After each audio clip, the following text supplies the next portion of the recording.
Let's take a look at unfair labor practices.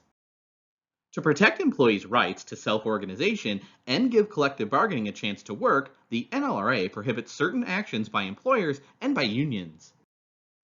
These unfair labor practices, known as ULPs, are listed here. Employers must refrain from the following activities: interfering with employees in the exercise of their rights under the NLRA, interfering with the formation or administration of a labor organization, discriminating against employees to discourage union membership, retaliating against employees for filing charges or giving testimony under the Act, refusing to engage in collective bargaining. Labor organizations must refrain from the following activities: coercing employees in the exercise of their rights under the Act, causing an employer to discriminate against an employee for union membership, refusing to engage in collective bargaining, broadening labor disputes to include neutral employees, charging discriminatory initiation fees, and causing an employer to pay for work not performed.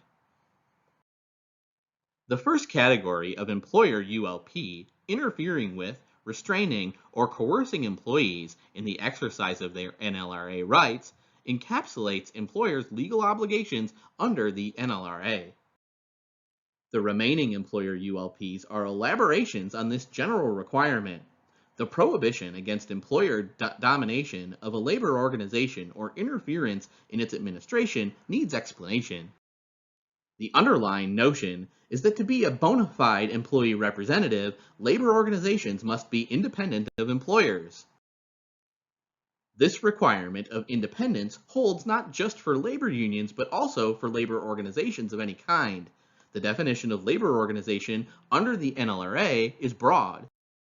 A labor organization is any organization or employee representation committee which exists for the purpose of dealing with employers concerning grievances, wages, hours of work or employment, and conditions.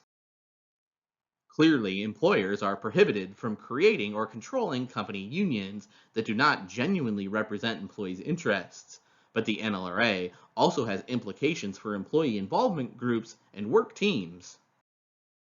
Employee involvement takes on many forms, but typically involves groups of employees interacting in some fashion with managers to discuss production, safety, or other issues. The NLRA comes into the picture because employee involvement groups can be deemed labor organizations dealing with employers regarding employment matter. And if the groups are labor organizations, they will almost certainly be considered dominated because they're initiated by an employer. Thus, their existence can violate the NLRA. One unionized employer violated the NLRA by setting up a company-dominated employee involvement team that dealt with such issues as safety and benefits. Furthermore, the NLRB concluded that the employer was bypassing the employee's representative and not meeting its legal obligation to bargain only with the union in these items. Employers also commit a ULP by discriminating against employees for the purpose of either encouraging or discouraging membership in a labor organization.